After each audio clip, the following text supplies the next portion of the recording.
मित्रों, धरपुरा के महामंत्री ने राजा के विरुद्ध विद्रोह कर दिया तो राजा और रानी अपनी पुत्री को लेकर जंगल में छिप गए। जहां एक चोर की नज़र उनके आभूषणों पर पड़ गई। उस चोर ने सारे आभूषण लूटकर राजा की हत्या कर दी। राजा की पत्नी और पुत्री दुख के कारण विलाप करने लगीं और जब थक गईं तो वहीं निढाल होकर सो गईं।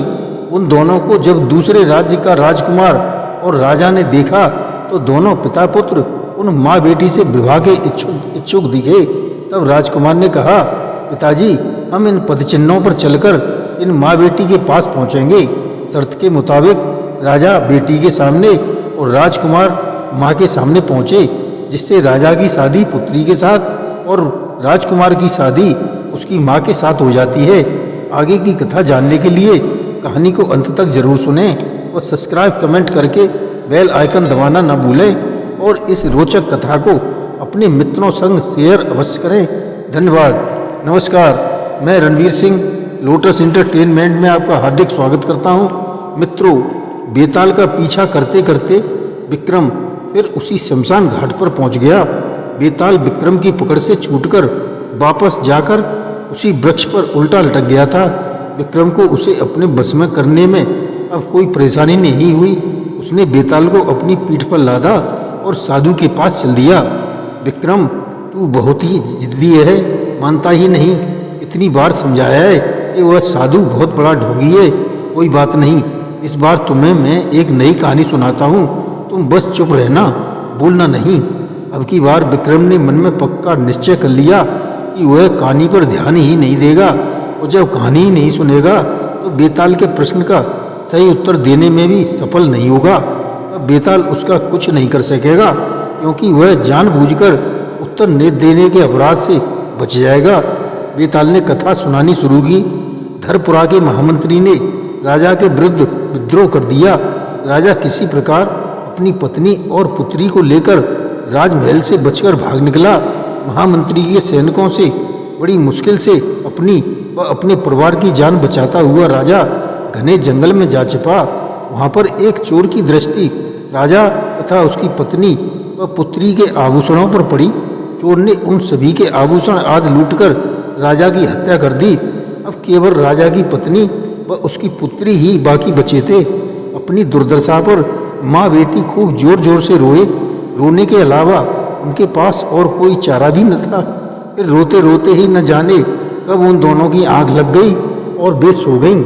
उसी जंगल में किसी नगर का राजा अपने पुत्र के साथ शिकार खेलने आया हुआ था। शिकार के पीछे भागते भागते वे उस स्थान पर पहुंच गए जहां पर माँ बेटी सो रही थीं। जंगल में दो अकेली स्त्रियों को सोता देखकर वे हैरान रह गए। पिता पुत्र दूर खड़े होकर उन दोनों को देखते रहे। पुत्र ने कहा, पिताजी, मैं कुंवारा हूँ और आप विधुर हैं, क्यों ना हम दोनों इनसे विवाह कर लें। विचार बुरा नहीं है पुत्र, लेकिन कौन किससे विवाह करे। पिताजी, यह देखिए इन दोनों स्त्रियों के पैरों के निशान।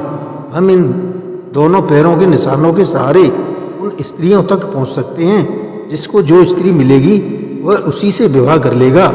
उन पैरों के निशानों के सहारे चलते हुए वे दोनों उन स्त्रियों के पास जा पहुँचे। राजा जिस निशान से चला था वह पुत्री के थे और राजकुमार वाले उसकी माँ के थे, लेकिन यह पहले से ही तय हो जाने के कारण इसे अपना भाग समझते हुए राजा ने पुत्री से तथा राजकुमार ने उसकी माँ से विवाह करने का प्रस्ताव रखा। बेसहारा होने के कारण उन दोनों ने प्रस्ताव स्वीकार करके उनसे विवाह कर लिया। विक्रम, कथा तो यहीं पर समाप्त हो गई, लेकिन तुम यह बताओ कि विवाह के बाद माँ और बेटी का नया संबंध क्या बना। विक्रम चुप रहा। शीघ्र बताओ, वरना मैं तुम्हें मार डालूंगा। विक्रम चुप रहकर कुटिल मुस्कान मुस्कुराता रहा।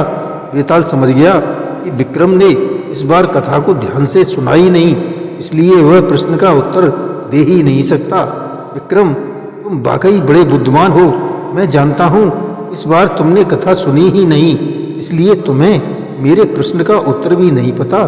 ठीक है, अब तुम अपने वचन का पालन करने में सफल हो जाओगे, लेकिन अब मेरी बात बड़े ही ध्यान से सुनो। मैं तुमसे बार बार एक ही बात कहता रहा हूँ कि जिस साधु के पास तुम मुझे लेकर जा रहे हो वह झूठा है, मक्कार है, ढोंगी है। उसका उद्देश्य कुछ और ही है। वह जिस साधना को पूरा करने में लगा हुआ है उससे देवताओं और इस पृथ्वी पर रहने वाले प्राणियों का नुकसान होगा। वह संपूर्ण ब्रह्मांड पर विजय प्राप्त करना चाहता है और इसके लिए उसे किसी बलि की जरूरत पड़ेगी। उस धूर्त की निगाह उन पर है। विक्रम, मैं बिल्कुल सच कह रहा हूँ। बलि के लिए उसे सच्चे व न्यायप्रिय राजा की जरूरत है। उस मक्कार साधु को पता है कि मुझे लाने में तुम्हें देर अवश्य लगेगी, इसलिए उसने जानबूझकर तुम्हें मुझे लाने के लिए भेजा है ताकि वह अपनी साधना पूरी कर सके।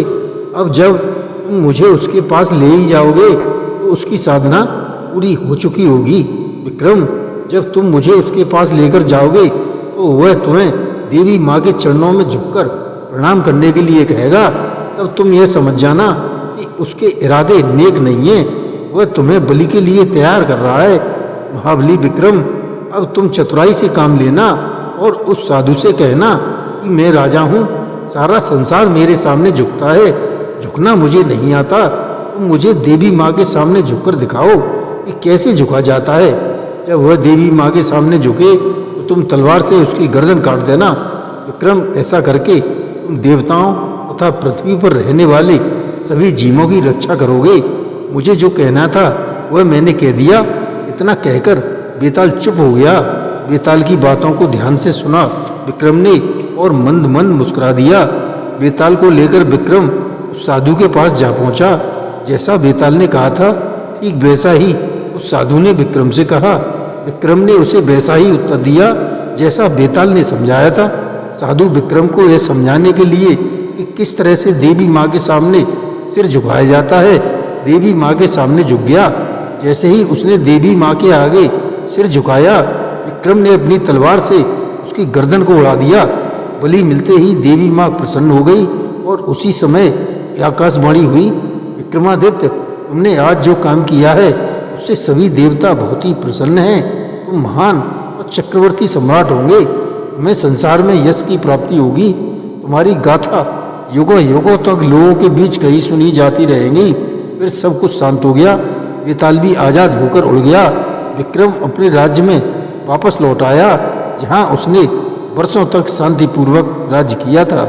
जय श्री कृष्ण।